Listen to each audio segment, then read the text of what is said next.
To most Americans, this is the U.S. Navy. The aircraft carrier, the cruiser, and destroyer. The modern deep-water Navy, extending America's flag across the oceans of the world. But during the Vietnam War, the American Navy was called upon to develop a very different strategy. A strategy to battle an enemy that was no match on the open sea, but a worthy opponent in the more confined waters of Southeast Asia. The Navy in Vietnam also has an interesting role. You have the traditional Navy mission. You'll have naval forces in the South China Sea trying to control that area. There'll be the forces that'll launch airstrikes against the North along with the Air Force against targets there. Then you have naval ships that'll be in close, that will be providing naval gunfire support, mostly to the Marines up north along the DMZ and in that area. And then finally you'll have a Navy that's running a bunch of patrol boats up and down the coast of Vietnam, checking junks and sampan. The Coast Guard, interestingly enough, will be involved in that effort also. And you'll also have the Navy in the Mekong Delta area with a brownwater Navy, a small boat Navy, and they will be teamed with an Army division and form a riverine assault force that'll be in control of the Mekong Delta area completely. So you have naval forces doing a variety of roles and missions in Vietnam that combined with the Army, the Air Force, and the Marine Corps, you have this complete package, separate and distinct in different missions, but also meshing together in ways that they haven't ever done before.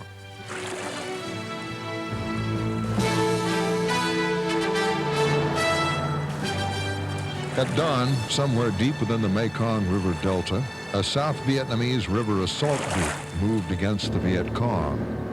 With it went a young American Navy lieutenant. He served in the guerrilla war of Southeast Asia in a mission known as Seek and Destroy. On Yankee Station, somewhere in the South China Sea, another more familiar view of the American Navy in Vietnam, the mammoth Kitty Hawk, at the time the second largest U.S. carrier. She, too, represented the Navy in Vietnam. Not far away along the coast, other units of the U.S. 7th Fleet take careful aim on call from troops fighting ashore to place supporting fire on Viet Cong concentrations. They also were the Navy in Vietnam. Another kind of armed strength prepares to go ashore, the most effective means known for gaining and holding a piece of ground, the individual fighting man, the United States Marine. Behind the guns and planes and fighting men was a staff of Navy, Army, and Air Force personnel who administer support activities for Allied forces throughout the country. All of these ships and sailors came to represent the United States Navy in Vietnam.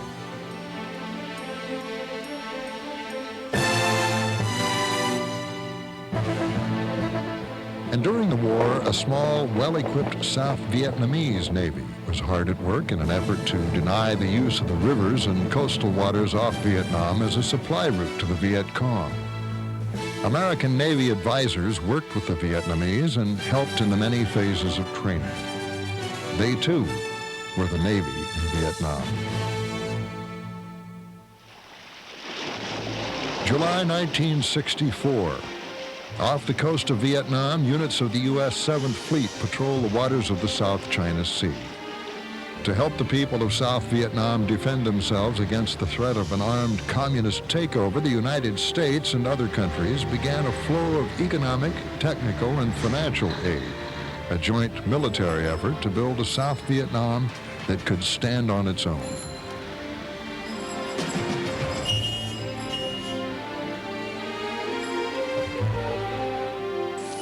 At the end of July, the U.S. Military Assistance Command reported an increase in Viet Cong forces in South Vietnam.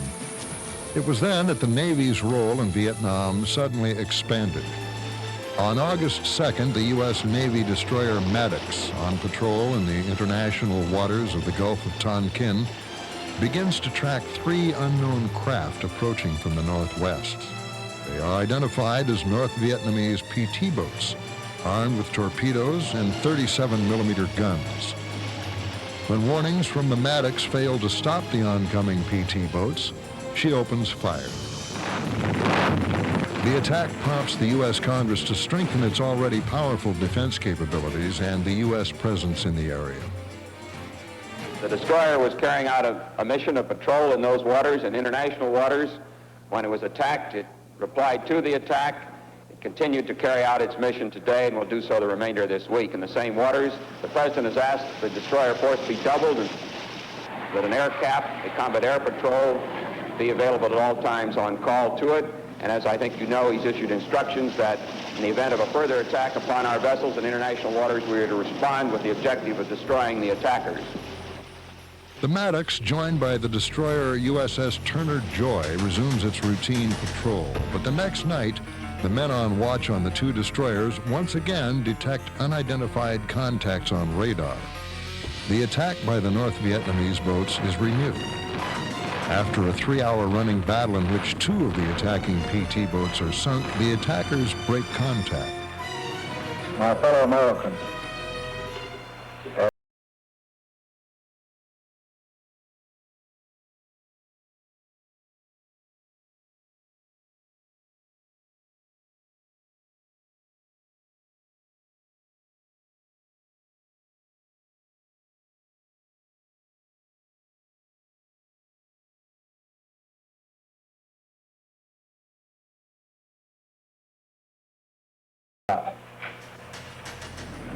the performance of commanders and crews in this engagement is in the highest tradition of the United States Navy. But repeated acts of violence against the armed forces of the United States must be met not only with alert defense, but with positive reply. And so when we first go in country with combat forces in '65, we have this very negative impression of the South Vietnamese forces, and we're going to kind of input our forces as a result of the Gulf of Tonkin incident and this attack, these attacks on American advisors. We're really going to kind of input our forces to, if you will, push aside the South Vietnamese forces, and we're going to win the war and then turn it back over to the South Vietnamese. And if, in fact, there's a Life magazine article that was published in this time frame, about '65 or so, that compares American military power versus North Vietnamese military power, and predicts certain American victory in the next 6 months. And it's somewhat laughable to read that now, but at the time, it was seen as a very one-sided contest, as it would have been had it been a conventional war. But we make this choice to confine the actual ground war to the area of South Vietnam. And after the Gulf of Tonkin attack and resolution, then there's some airstrikes against North Vietnam and some aerial action in North Vietnam, some insertion of special operations forces in Vietnam, in North Vietnam, but there's no direct ground attack allowed by the people controlling the war. The government of the United States makes that decision not to widen the war because it's felt that the Chinese or the Russians wouldn't put up with that kind of activity. And so we kind of confine or limit the scope of our war. And our philosophy for winning seems to be, let's don't lose. And that's really no way to fight a war. But it becomes the strategy of choice, if you will, for the American involvement in Vietnam. By the end of March 1965, air operations from Navy carriers in the South China Sea were underway on a daily basis. Also during March, in Operation Dagger Thrust, an integrated Navy Marine Corps effort, 7th Fleet Marines landed at Da Nang, then at Chu Lai, and later on the Hung Mu Peninsula. On land, the South Vietnamese and recently arrived American forces fight to turn the tide of conflict against guerrilla attacks. An offensive strategy designed to defeat the Viet Cong in open battle is adopted. During 1965, the U.S. Navy, with its ability to move quickly on short notice, was called upon to reinforce the American position. In the short time since the Gulf of Tonkin incident, American naval power rapidly expanded from a supporting role to a full-fledged naval presence. Almost every facet of modern naval power could be found in the task forces of the U.S. 7th Fleet. Cruisers like the USS Canberra, built for fast speeds and long endurance, provided heavy striking power. The destroyer, indispensable to any naval action, was the workhorse of the fleet. The USS Bainbridge, a destroyer leader, was the largest of its class at the time, the world's first nuclear-powered guided missile frigate. All cruisers and destroyers, in addition to their traditional deep water roles, were called upon to play special roles in Vietnam, roles for which they were not necessarily designed.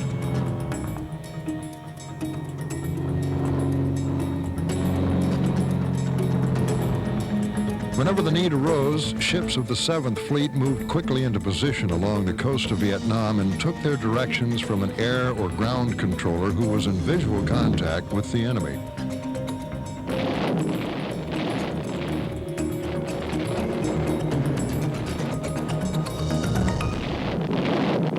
The ships could provide naval gunfire support for friendly forces in contact. The ships of the fleet became an invaluable source of mobile big gun support for the friendly troops ashore. Meanwhile, standing farther offshore is the heart of the fighting fleet.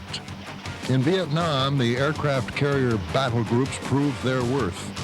From the huge Kitty Hawk to the even larger nuclear-powered Enterprise, the Navy's attack carriers projected U.S. power.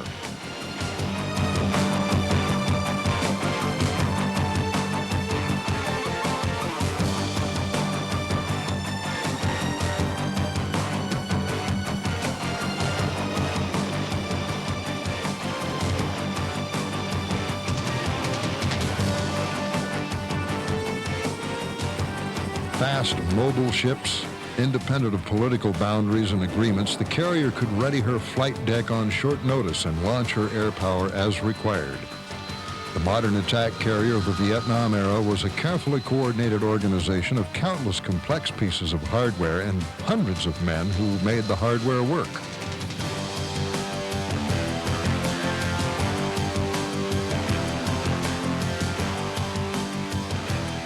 From yeoman to machinist's mate, most of the men below decks worked at the important traditional jobs found in naval ships throughout the world. In the Combat Information Center, equipped with the latest facilities for rapid communication and data handling, a complete picture of the surrounding tactical situation was kept up to the minute by sophisticated electronic and computerized systems.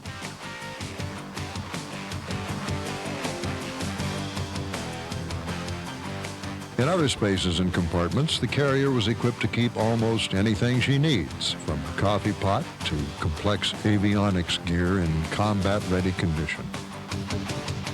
The carrier's primary mission was to put these men and their planes in the air and on target. Her mix of fighters, attack aircraft, and reconnaissance planes could project the carrier's firepower for hundreds of miles.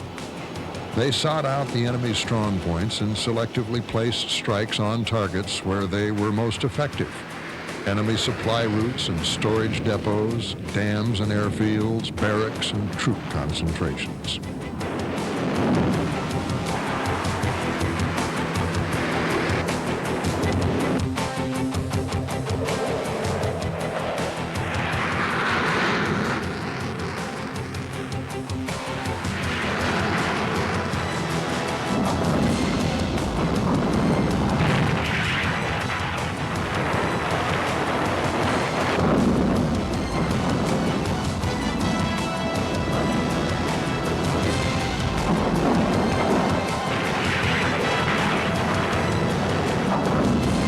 Aircraft carrier up in the South China Sea, the aircraft carrier battle group, which is the centerpiece of the naval fleet.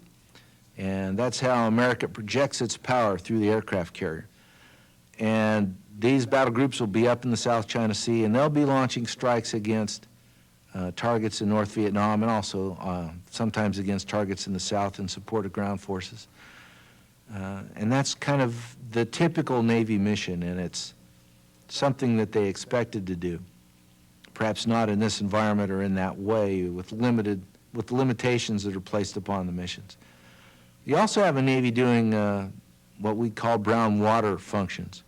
These are patrol boats. These are boats that the Navy, when it first started this war, didn't even have. They had to take commercial craft and adapt them for the function.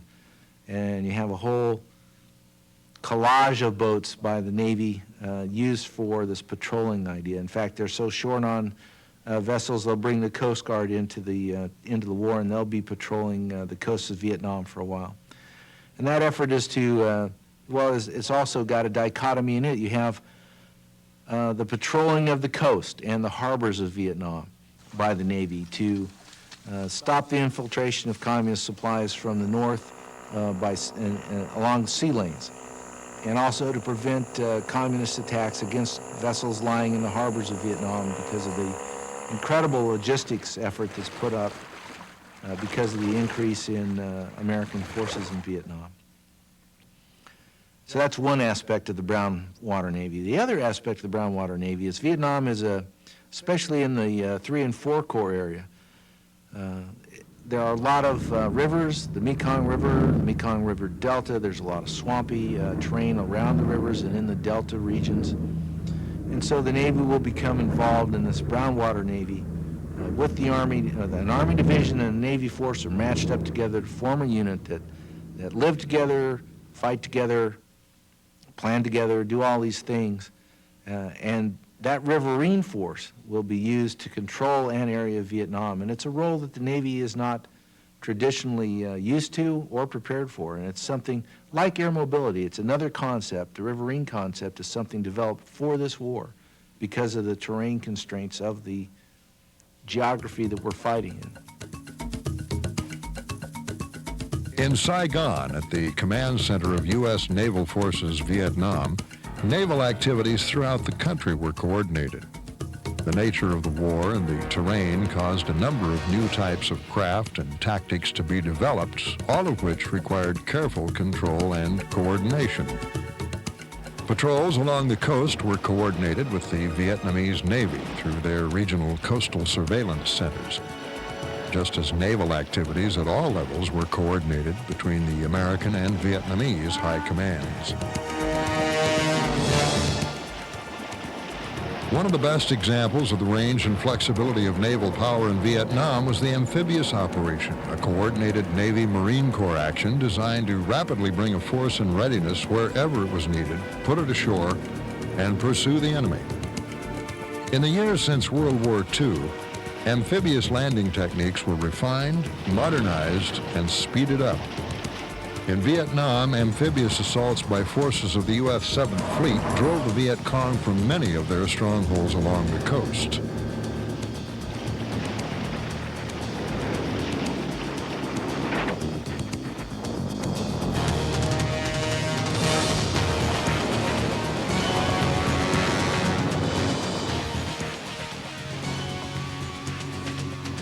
In this type of war, very special types of craft were required to be effective in the many different types of water conditions in Vietnam.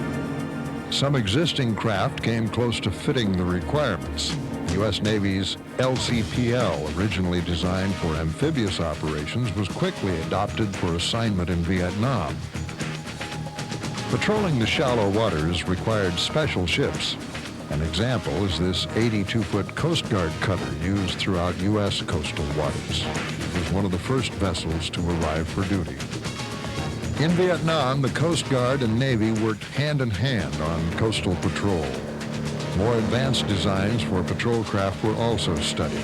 Air-cushioned vehicles capable of 60 miles per hour over ground or water were tested in combat to see if they offered a solution for patrolling swampy terrain.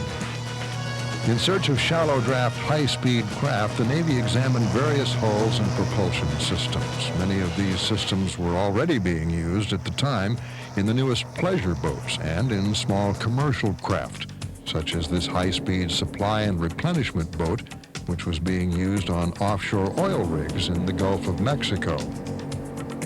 From this civilian hull was developed a new military craft, the U.S. Navy's patrol craft, better known as the Swift boat. 50 feet long and capable of running at 25 knots, the Swift boat was armed with twin 50 caliber machine guns forward and a single 50 with an 81 millimeter mortar aft. The Swifts were the first of the new Navy's small boats to operate in Vietnam. There were two basic areas of operation for the small boat or brown water Navy in Vietnam, in the numerous rivers, deltas, and along the coast. The Swift boats were assigned to Operation Market Time, the Navy's code name for coastal patrol and security. Their task was immense. Each day along the coast of Vietnam, thousands of civilian craft took to the waters in normal activities of fishing, traveling, and marketing.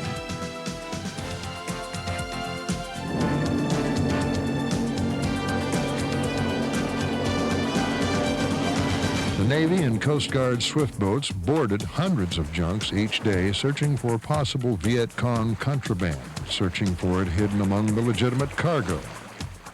Because papers may have been falsified, holds were opened and inspected. Identification cards and cargo manifests had to be checked. If contraband was found or their papers were not in order, the people were turned over to Vietnamese authorities. But the majority of people encountered by the American Swift boats were legitimate fishermen or merchants.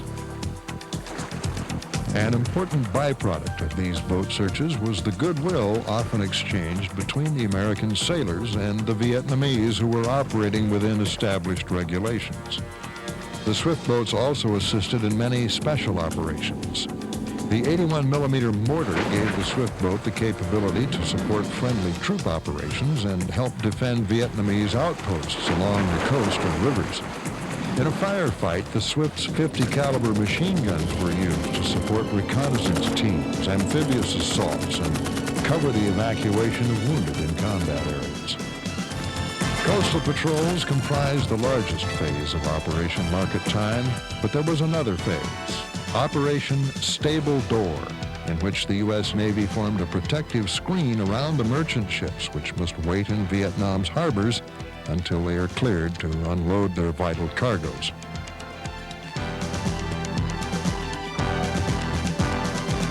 On a hill overlooking merchant ships was a harbor entrance patrol post from which 24-hour surveillance was maintained over all movement in the anchorage area.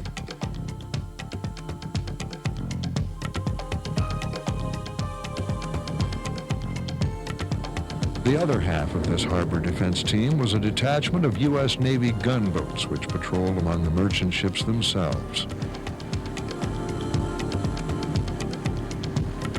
The Stable Door patrol boats moved among the anchored merchantmen, guarding them from any possibility of Viet Cong attack or sabotage, which could come in the form of underwater swimmers, mines, or small boats. They are especially wary of civilian craft that enter the anchorage area or move in an unusual manner. Suspicious junks were stopped and searched. Cargoes were inspected and identification papers were checked.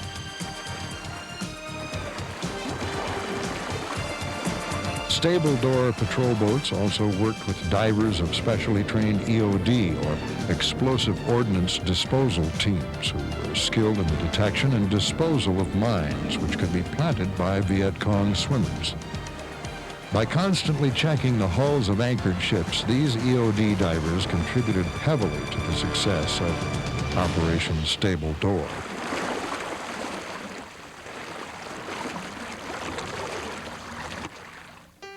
Less than a mile from the anchorage on a hillside was an illustration of a different phase of small boat Navy operations in Vietnam.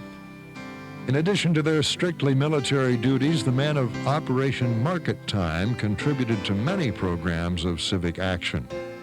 In this case, helping an Army nurse who had almost single-handedly adopted an orphanage. Throughout Vietnam, the Navy, along with other services and agencies, was committed to people-to-people programs like this one. These men went beyond their normal routine to do this work. And yet it may well have been that in the long run, when the war was over and the North was victorious, these extra voluntary efforts in civic action would prove to have been just as important as regular military duties on coastal patrol, because it left a positive impression on the Vietnamese of the average American. That's one of the reasons why today Vietnam beckons to America with wishes for normal relations. But in the 1960s, from the harbor here at Phong Chau to the inland port of Saigon, it was 45 tortuous miles of a twisting, turning river called the Long Tao. What made it hazardous was the delta that the Long Tao winds through, a 400 square mile area of mango swamps and waterways known as the Evil Place.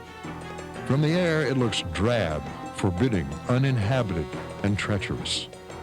To the Viet Cong, it represented a continuing opportunity to sink merchant ships. If they could do that, they might block the shipping channel and stop the flow of supplies to Saigon.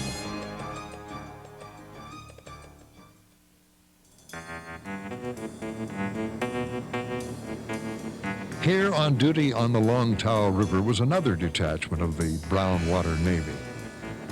Each morning, just after the first light of dawn, the MSBs, U.S. Navy minesweepers, cast off and begin to sweep the river for Viet Cong mines. The MSB was 57 feet long, wooden-hulled, and charged with the single vital responsibility of keeping the river free of mines. To do this, the crewmen deployed special minesweeping gear. It was designed so that when the sweep had been set to drag behind the boat, special blades attached to the cable would cut any control or mooring devices attached to mines planted in the river. Once the gear was out, the six-man crew settled into what usually became a familiar routine. Long hours of methodically moving up and down the Long Tao, periodically resetting the sweep gear, standing guard, and more hours of sweeping. This too had become part of the daily routine. Somehow, no one remembers exactly how, these men had established their own small people-to-people program. It's not much: cigarettes, soap, fuel, items of food left over from their daily rations, but every day as the minesweeper passed this small settlement on the riverbank, the welcoming committee was ready. And in this way, the hand of friendship was extended.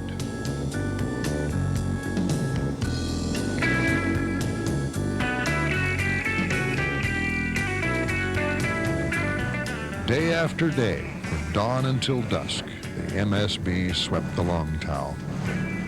And yet it was never really routine.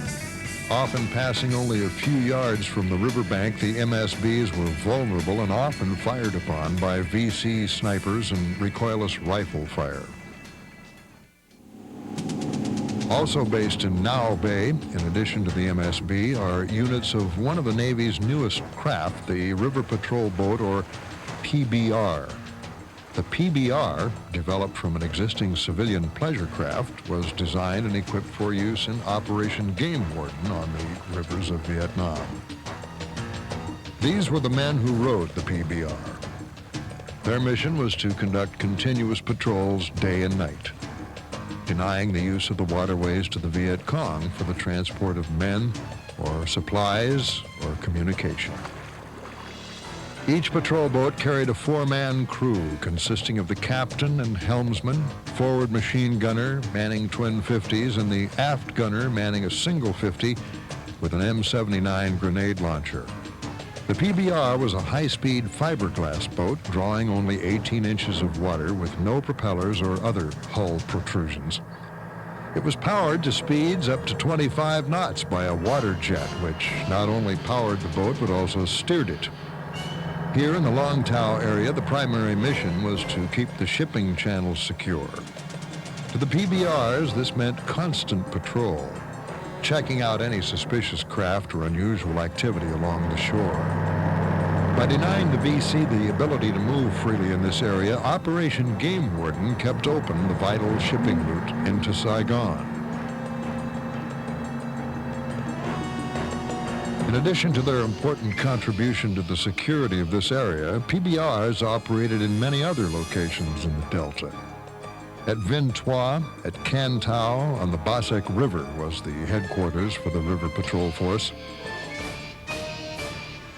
From this command center, the activities of Operation Game Warden units throughout the Delta were coordinated. Almost everything that moved any distance in the Delta moved by water. These men, from intelligence reports and first-hand operational debriefings, kept up to date on where the VC were and what they were doing. The critical importance of the rivers and canals in this area is what brought the Brownwater Navy to the Delta. Their job was to secure the waterways for those who were engaged in legitimate business and travel and to deny them to the Viet Cong. Like their shipmates in the coastal waters, the men of Operation Game Warden spent much of their time boarding and searching the thousands of civilian craft which crowded the inland waterways. Representatives of the Vietnamese National Police assigned to duty with the PBRs advised their American counterparts, checked documents, and interpreted the objectives of Operation Game Warden to the Vietnamese people. 9 times out of 10, those stopped were simply on their way to market or returning home. As a gesture of friendship, soap or cigarettes may have been given to the people. Often a printed explanation of how Operation Game Warden hopes to protect and benefit them was also offered. Then the PBRs resumed their routine patrols, 9 times out of 10. But then there was always the 10th time. Warning shots fired in the air are the signal for a suspicious craft to stop and identify itself. A junk or a sampan that turns to run from a PBR has something to hide. And in VC territory, the PBRs don't take any chances.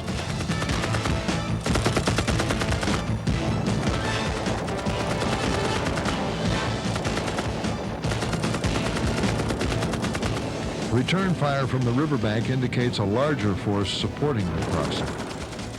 What looks at first like a couple of farmers or fishermen may turn out to be VC carrying intelligence, supplies, weapons, or a sampan loaded with explosives.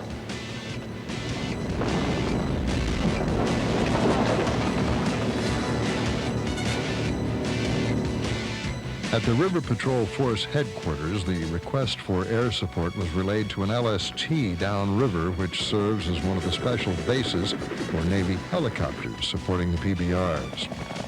These were the Seawolves, armed helicopter gunships operated by Navy pilots from LSTs and airstrips throughout the Delta.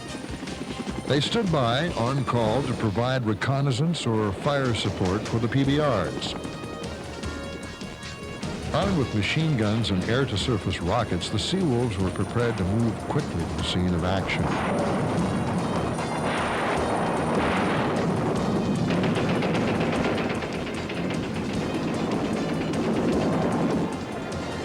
By working together, the PBR and Seawolf team could deliver an extra measure of firepower, which gave the edge to the Brownwater Navy. With nightfall, the Delta underwent a subtle change. The night presents a special challenge. The Viet Cong took advantage of the hours of darkness to activate their lines of communication.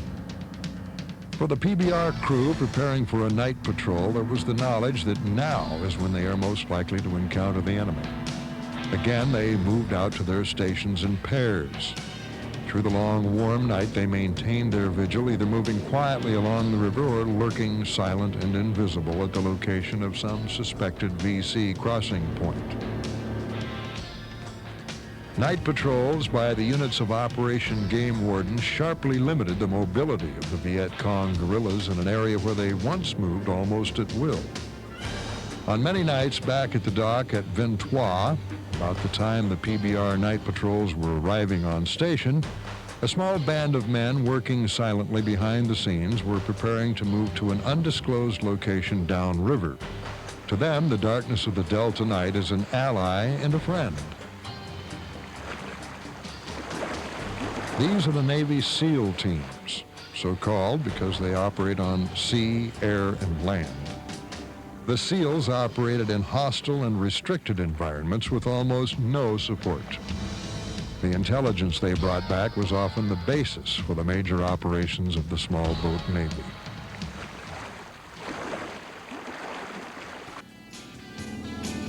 One of the bonuses provided by the introduction of the PBRs in the Delta was the opportunity for expanded programs for civic action.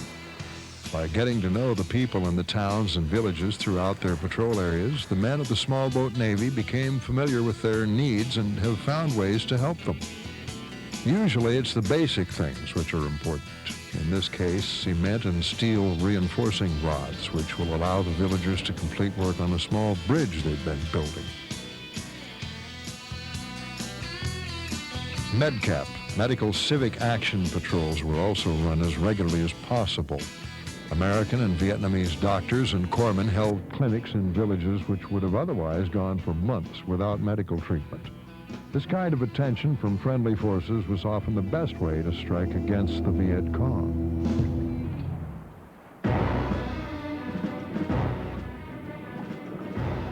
To augment this effort and increase the pressure on the VC, American Army assault troops were stationed on, moved, and supported by ships and craft of the United States Navy.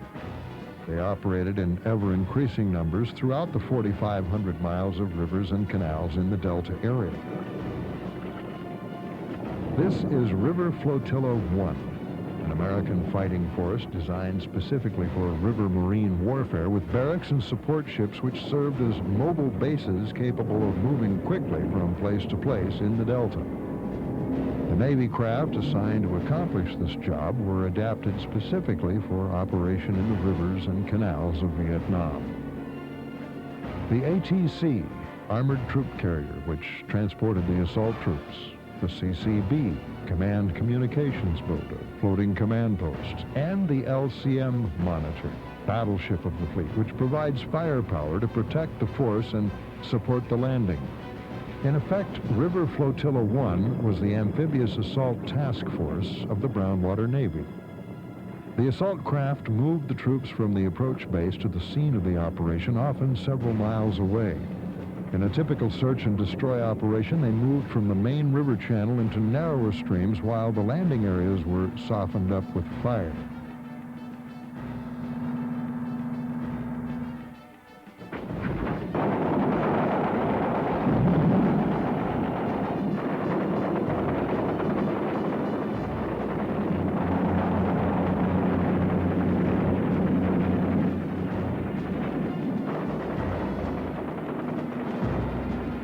The assault boats hit the shore and the U.S. Army troops were landed. The operation could last 2 days or as long as a week.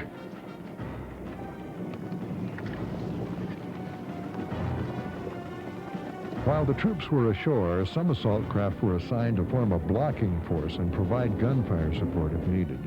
Others returned to the base to stand by. When the operation was over, the troops were picked up and returned to the mother ships. Later, the entire flotilla was moved to the scene of the next operation.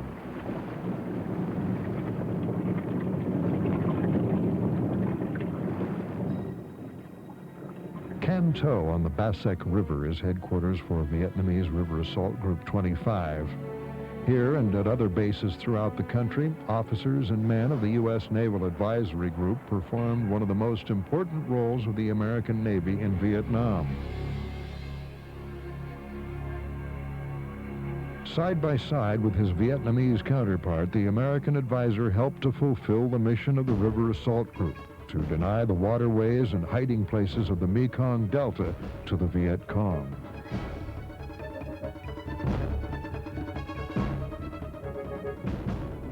A typical operation began shortly after midnight as troops load aboard the assault boats and start upriver.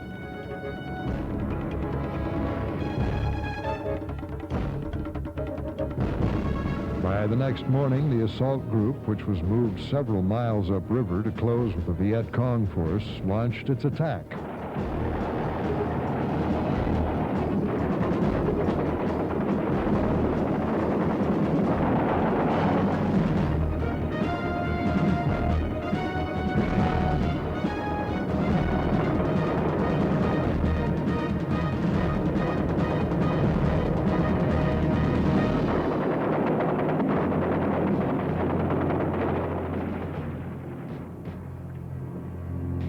terms of numbers, these men who rowed the river assault boats were few.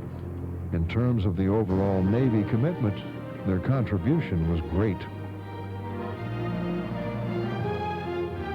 At a junk force base in the Delta near the small fishing village of Piem Tong, another U.S. naval advisor lived and worked, day in, day out, with the men of Vietnamese Coastal Group 37. With his counterpart, the base commander, the advisor took part in every phase of the daily routine.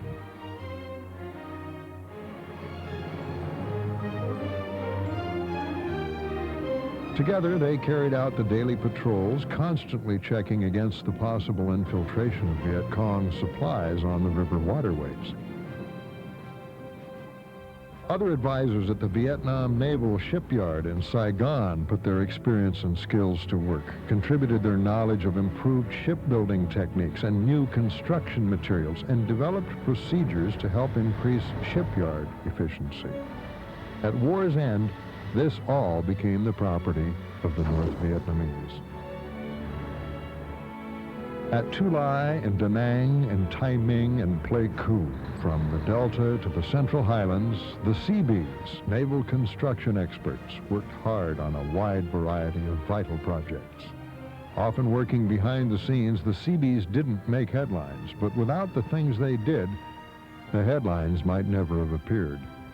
From airfields and roads, from hospitals and storage depots, the Navy construction battalions moved from project to project, pursuing the accomplishment of their CB motto, Can Do. North of the port city of Da Nang, another U.S. naval support activity was activated and grew rapidly. These facilities, which met the demands of an expanded logistics support operation, included provisions for another large naval hospital. For the officers and men of the Navy and Marine Corps who served on shore, the campaign in Vietnam was not only military in nature. CB technical assistance teams helped with scores of civil projects, which improved conditions for the South Vietnamese people. Roads, bridges, buildings, and security hamlets which provided safety from Viet Cong terrorism until the end of the war. Clinics conducted by Navy doctors, dentists, and corpsmen brought medical treatment and supplies to areas where they might otherwise never have been. Through people-to-people projects of many kinds, these men worked to win the confidence and restore the hopes of the Vietnamese through joint civil-military action. This, too, was the American Navy in Vietnam. In terms of the variety and scope of the experience, Vietnam wrote a new chapter in the annals of naval history. Whatever credit is due will rest with many thousands of individuals who stood behind the aircraft, ships, boats, and rifles from the Delta to the South China Sea. And whether they served ashore or in the rivers and coastal water, at sea or in the skies above, they were the ones who made the needed sacrifice. If I was to be asked to go to a high school history class and talk about Vietnam, I'd gladly do that. I'd go and I'd talk and explain my view of the war and try to answer the questions. And it's answering the questions, I think, that's the most important thing. Because we've got a whole generation of Americans that have hear Vietnam, and when people of my generation hear the word Vietnam, there's one image. When people of my children's generation hear Vietnam, they don't often know what it means or what it caused, the upheaval it caused here in America.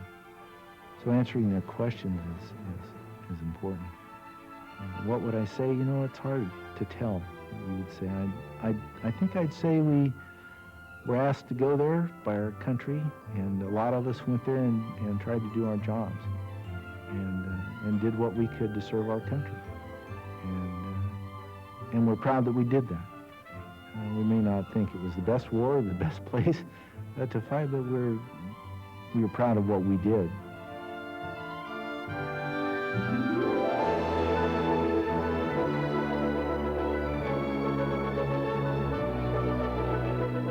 This was the American Navy in Vietnam.